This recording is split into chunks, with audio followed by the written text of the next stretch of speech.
Juan Raúl Ferreira de Fogón en Fogón. Vamos a hablar del Papa Francisco, que tuvo que ver con nuestra odisea del exilio.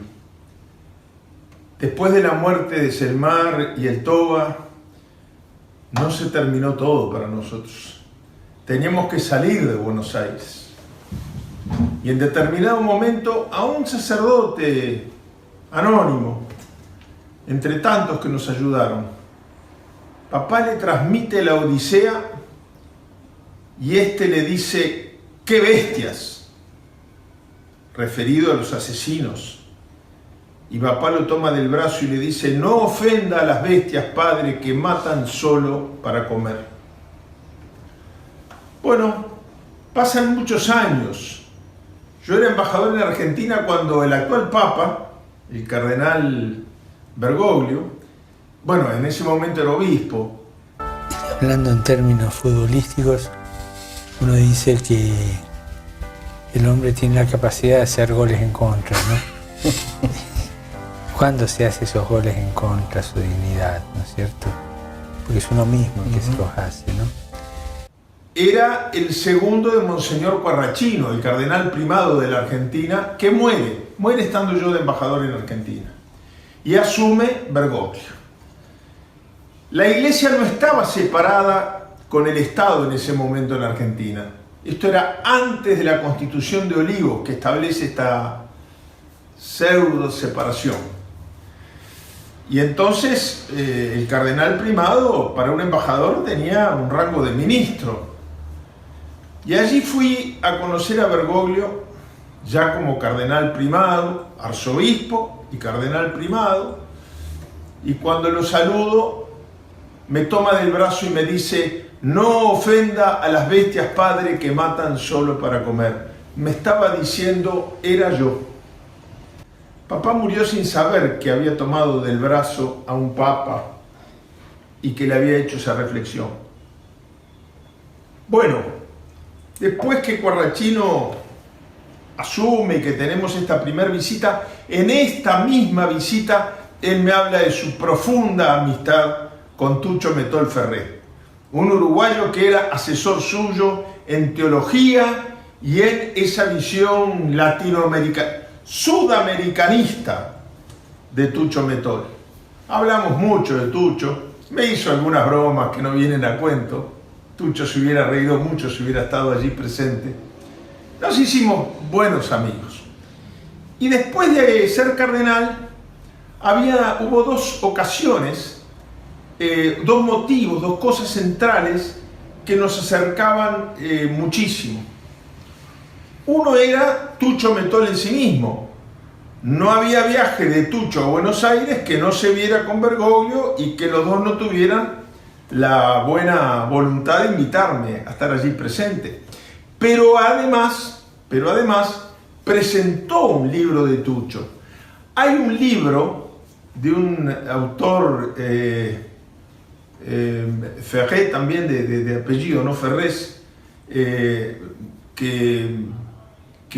cuenta muy bien la relación Papa-Tucho Metol.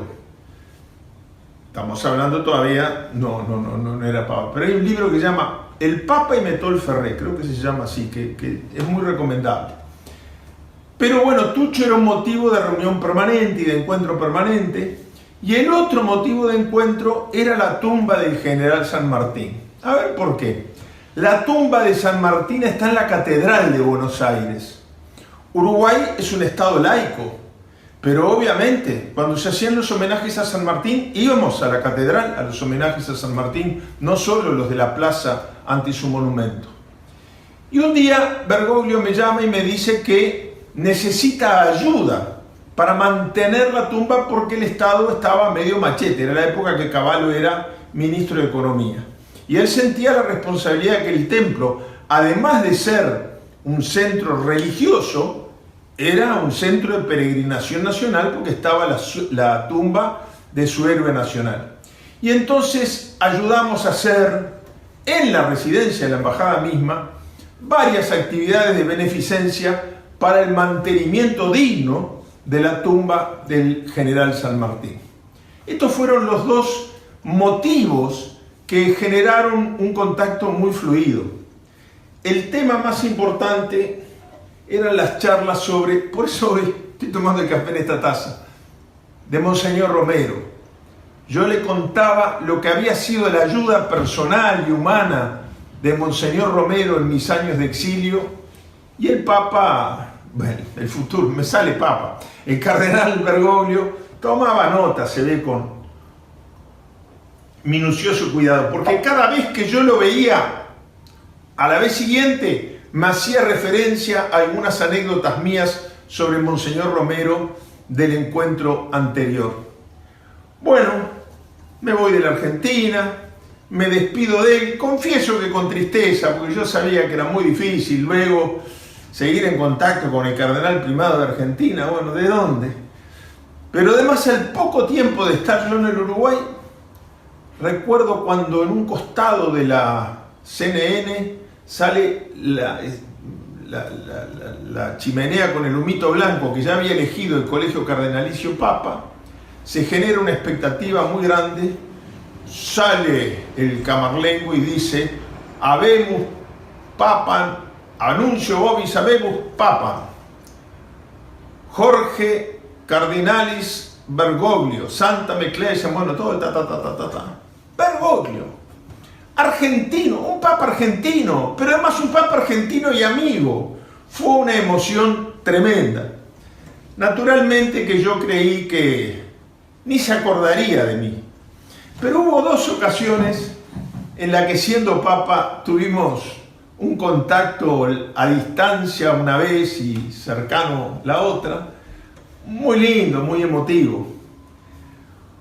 Uno es un día que yo voy a una cumbre de derechos humanos por el tema de refugiados. Antes de integrar la Institución Nacional de Derechos Humanos me habían invitado a título personal, y yo recurro a una persona muy allegada a él a ver si no nos puede mandar un mensaje, una palabra de aliento, un saludo, algo que le dé fuerza y algo que fuera distinto de aquello que pudiera llegar yo como delegado invitado especialmente a este encuentro.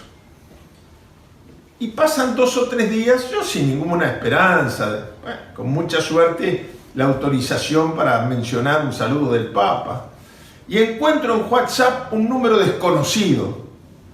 Miro y me encuentro con este mensaje impresionante, el cual voy a mostrarles un tramo simplemente. Les mando un afectuoso saludo, un cariño muy grande. Los felicito por todo lo que hacen, por ese trabajo que tienen ustedes de ir adelante, de superarse, de mirar la vida con ojos lindos, porque la vida es muy linda, pero hay que saber mirarla lindamente. Rezo por ustedes, les pido que recen por mí y les doy mi bendición.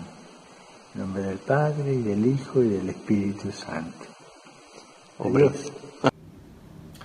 Bueno, se imaginarán la emoción, sobre todo por el saludo ese tan informal, que es una cosa con la que él juega mucho, la mezcla de la solemnidad de la investidura y la informalidad. Y el otro tema que nos acercó, siendo él ya papa, fue precisamente Monseñor Romero. Cuando lo nombra beato, me olvidé, miren, tengo acá algunos recuerdos y me olvidé, perdónenme que lo haga desordenadamente. Cuando me fui de la Argentina, me regaló este platito, que lo conservo con un cariño muy grande. La Comisión Procatedral agradece a la República Oriental del Uruguay a través de su embajador. Bueno, esto me lo traje de recuerdo, me lo entregó en propias manos la vez que me fui a despedir de él. Pero bueno, les decía que cuando se produce la beatificación de Monseñor Romero en San Salvador, recibo una invitación y estas credenciales para tener en los actos que se celebraron en San Salvador mismo. Un recuerdo imborrable. La noche antes llovió y con una amiga salvadoreña, Ceci Rodas, y su esposo, nos sentamos bajo un pequeño quincho a tomar un café y ver pasar durante horas y horas y horas la marcha de campesinos que venían de a pie. El Salvador tiene mucha población, pero es pequeño geográficamente. Venían de a pie a San Salvador para ver el momento en que se le declaraba beato. Y bueno, tengo fotos inolvidables de la ceremonia. Yo me puse esa cosa que me entregaron por ser invitado del Papa, y resulta que me habían asignado un asiento a la derecha del altar a 3-4 metros, de donde con el celular disimuladamente sacaba fotos impresionantes. Recuerdo, por ejemplo, en el momento de las ofrendas, cuando llevan, según la tradición católica, alguna reliquia, algún emblema, algo de Monseñor Romero. ¿Y qué llevan en esta oportunidad? Su camisa ensangrentada por el tiro que lo mató del escuadrón que comandaba el entonces mayor Dawison, y que el 24 de marzo en realidad, dando misa lo asesinó por una homilía que había pronunciado el día anterior, el 23 de marzo. Después viene la canonización. Tengo los dos jarritos, miren, yo soy un coleccionista bárbaro. Después de Beato Romero pasó a ser San Romero. Y acá en Montevideo tenemos el honor de tener la primer parroquia que lleva su nombre fuera de El Salvador. La gente de la Iglesia de la Cruz, gente muy amiga, muy querida, tiene allí el retrato de Monseñor, la bandera de Uruguay y la de San Salvador, y yo he hecho de ese rinconcito de Montevideo mi lugar espiritual, mi refugio. Es bueno tener su fogoncito en todos los ámbitos de la vida. Todo eso también se lo debo a este, permítanme llamarlo así, querido amigo, el Papa Francesco, Monseñor Bergoglio. Juan Raúl Ferreira, de fogón en fogón. Él, hablando de la Torre de Babel, explicaba cómo los hombres, en ese afán de progresar, empezaron bien, pero terminaron mal. ¿Y dónde estuvo la falla? Para construir la torre tenían que hacer los ladrillos. Para hacer los ladrillos tenían que ir a buscar la paja, hacer el barro, amasarlo, cocinarlo. Y entonces un ladrillo valía mucho, era el fruto de un esfuerzo muy grande. Entonces cuando subiendo se caía un ladrillo y se rompía, era una tragedia porque se perdía mucho de lo que se había invertido. Se caía un hombre y no había problema, se suplía con otro esclavo.